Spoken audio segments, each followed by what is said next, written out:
1 फरवरी 26 रविवार को वित्त मंत्री निर्मला सीतारमण जी ने जो बजट पेश किया था उसमें कुछ इनकम टैक्स में चेंजेस किए गए हैं जो इस प्रकार से हैं। देखो, इनकम टैक्स चेंज में पहला जो चेंज है वह है सैलरी पर्सन वालों के लिए जो ITR 1 और 2 रिटर्न फाइल की अंतिम तारीख 31 जुलाई ही रहेगी। वही नॉन ऑडिट केस में जो बिजनेस पर्सन है उनके लिए ITR 3, 4 और 5 के रिटर्न फाइलों की 31 जुलाई से बढ़ाकर अपने 31 अगस्त कर दी गई है। दूसरा जो चेंज है, इनकम टैक्स के रिवाइज रिटर्न की तारीख को 31 दिसंबर से बढ़ाकर 31 मार्च से कर दी गई है, जिसमें जो लेट फीस का प्रावधान में इसमें कोई चेंज नहीं किया गया है। इसलिए प्रत्येक करदाता को रिवाइज रिटर्न के अतिरिक्त 3 महीने और मिल सकेंगे।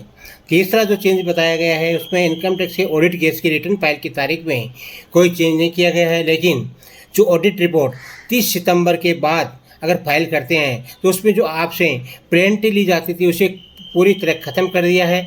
अब उसमें इस शब्द को लेट फीस के प्रावधान लागू किया गया है, जो इनकम टैक्स पोर्टल खुद ही ऑटोमेटिक करेगा। वही फीस पर कर आपको जमा करना होगा, अन्यथा आपकी ऑडिट रिपोर्ट फाइल नहीं होगी। चौथा जो चेंज है, आयकर रिटर्न में विदेश में छिपाई गई संपत्ति घोषित करने का मौका दिया गया है और 6 महीने में 1 करोड़ तक छिपाई आय पर 30% अतिरिक्त टैक्स चुकाकर आप मुकदमे से बच सकते हैं।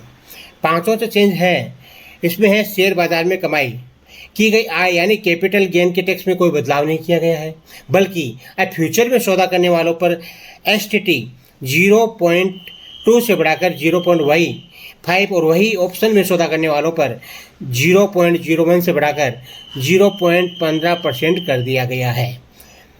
छठा जो चेंज है उसमें है इनकम टैक्स के स्लैब में कोई बदलाव नहीं किया गया है।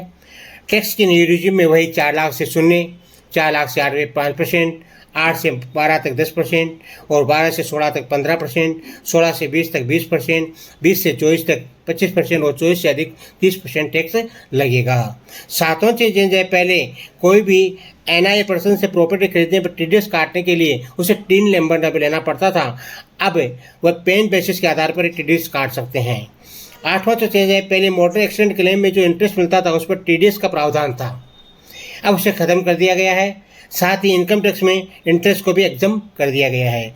नौवां जो चेंज है उसमें है इस बजट में सरकार ने विदेश में पढ़ाई करने वाले छात्रों और उनके अभिभावकों को एक बड़ी राहत दी है।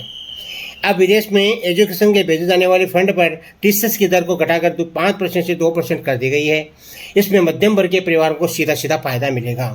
पहले यदि कोई परिवार 10 लाख से ज़्यादा विदेश की पढ़ाई के लिए भेजता था और उसमें 5% TCS देना पड़ता था, अब वही TCS घटकर सिर्फ 2% रह गया है।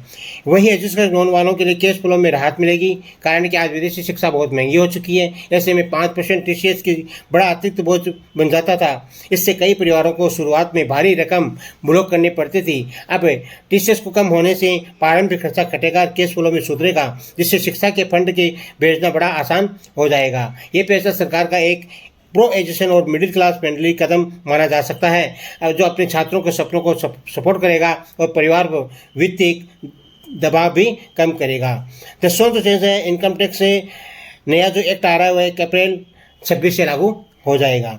11वां जो है चेंज आया है, फॉर्म 15G और 15H के लिए जो म्यूचुअल फंड में निवेश करते हैं उन्हें अलग अलग कंपनियों को अलग अलग फॉर्म देना होता था। इस बजट में बदलाव दिया गया है, अब केवल NSDL और CDL में ही जमा करवाना होगा, जो 1 अप्रैल 27 से लागू होगा। इस प्रकार ये 11 अपने इनकम टैक्स में चेंजेस किए गए हैं जो आपके सामने मैंने रखे हैं। और इसी के साथ धन्यवाद।